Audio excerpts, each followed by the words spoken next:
Bonsoir à tous, bienvenue à Un jour une pipelette. Non, c'est pas ça. On est dans le décor des... on n'est pas que des pipelettes. Vous savez, cette émission qui sort toutes les fins de mois. D'ailleurs, je salue l'animatrice principale, Céline Seki, qui fait un travail formidable.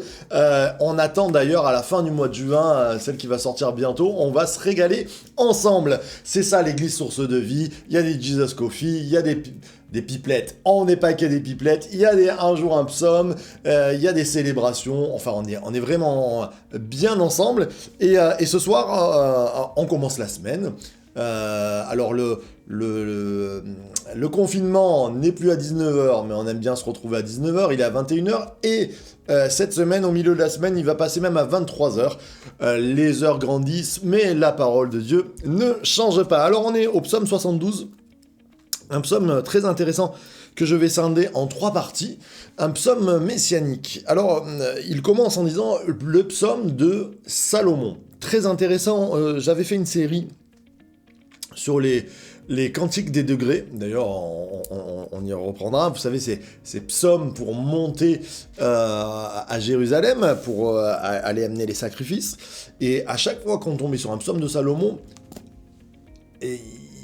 il y avait ce parallèle avec la venue du Christ. C'était le psaume du Fils, et je crois que prophétiquement, Salomon a ce côté d'annoncer le Fils, celui qui doit venir, et on va le lire ensemble. Alors aujourd'hui, nous allons prendre du verset 1 jusqu'au verset 5, si vous le voulez bien. Psaume 72, verset 1 à 5. Ô Dieu, donne tes jugements au roi, et ta justice au fils du roi. Il jugera ton peuple avec justice, et tes malheureux seront selon le droit. Les montagnes porteront la paix pour le peuple, et les collines aussi par la justice. Il fera droit aux malheureux du peuple, et il sauvera les fils du pauvre. Il écrasera l'oppresseur. On te craindra tant que subsistera le soleil, tant que paraîtra la lune de génération en génération. Amen.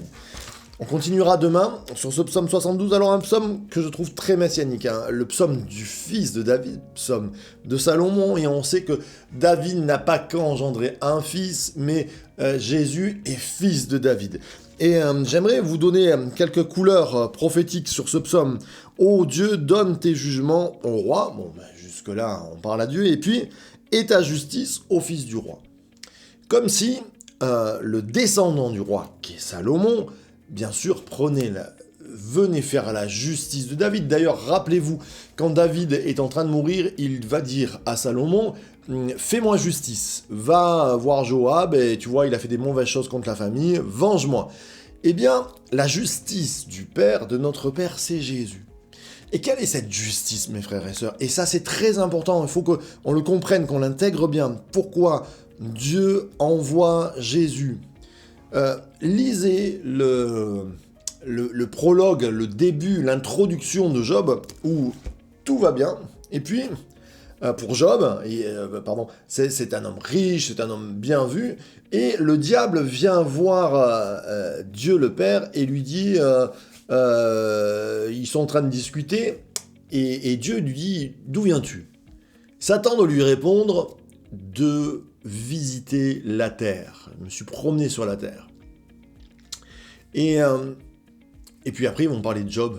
Dieu va dire, tu as vu mon serviteur Job? Et Satan va dire, mets-le à l'épreuve. Laisse-moi le mettre à l'épreuve, et tu verras qu'il te reniera.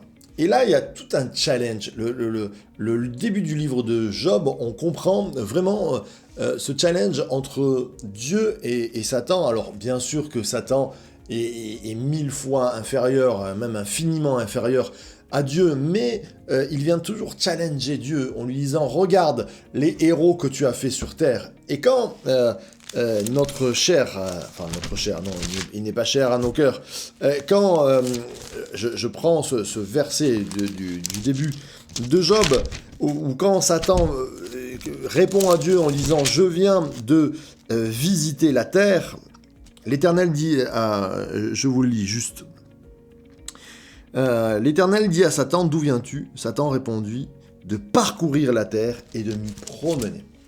Et c'est un petit peu un pic que Satan fait à Dieu pour lui rappeler j'ai parcouru la terre, je me suis promené. Tu te rappelles, tu avais un héros là sur la terre, Adam. Je l'ai balayé. Fini.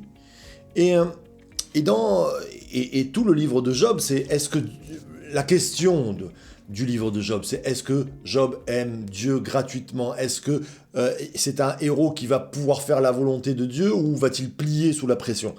Et l'envoi de Jésus sur la terre, l'envoi du Fils, c'est, je reprends le début, la justice du Père.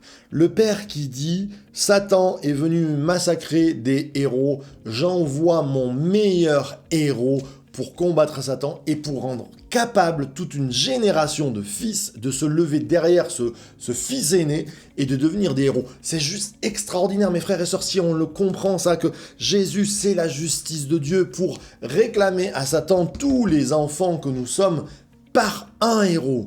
Vous savez, à la guerre, à une certaine époque, des fois, pour éviter les trop grosses batailles, on envoyait un héros d'un camp et l'autre héros d'un camp et ils se battaient. On voit ça, par exemple, dans David et Goliath, où Goliath sort seul du camp et dit « Envoyez-moi votre héros et on verra s'il arrive à me battre. » Et David est sorti. C'est intéressant aussi de voir David. Eh bien, le Père envoie son héros en Jésus pour faire justice à la création face à Satan. Dieu le Père dit « Je ne laisserai pas seul mes enfants, j'envoie le Fils aîné pour combattre. » C'est juste, waouh, Jésus, c'est cette justice, c'est la vengeance du Père sur ce que Satan a fait à l'humanité, ce que Satan a fait à Adam. « Il jugera ton peuple avec justice, et tes malheureux selon le droit.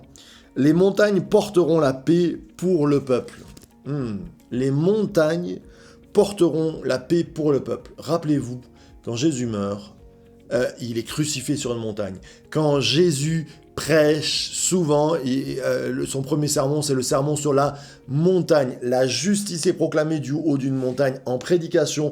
La justice est proclamée en haut d'une montagne quand Jésus est crucifié.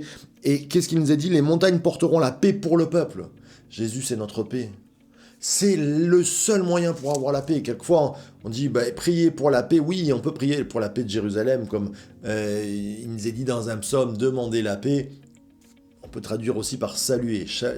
Shalom les Yerushalem, c'est-à-dire saluer Jérusalem. Mais même si on prie pour la paix, il n'y aura jamais de paix sans le prince de paix. C'est Jésus qui amène la paix, où que l'on soit. Et je crois qu'il faut surtout prier pour Jérusalem, pour que Israël reconnaisse son sauveur, Israël reconnaisse Jésus. Il n'y a pas de paix sans prince de paix. Et dans nos vies, et dans la vie de nos concitoyens, amener Jésus, c'est amener la paix. Parce que Jésus est mort sur une montagne pour que nous ayons la paix. Il est extraordinaire ce psaume. Il fera droit aux malheureux du peuple, il sauvera les fils du pauvre. Et là, on se rappelle du sermon de la montagne. Heureux les pauvres en esprit, car le royaume des cieux est pour eux.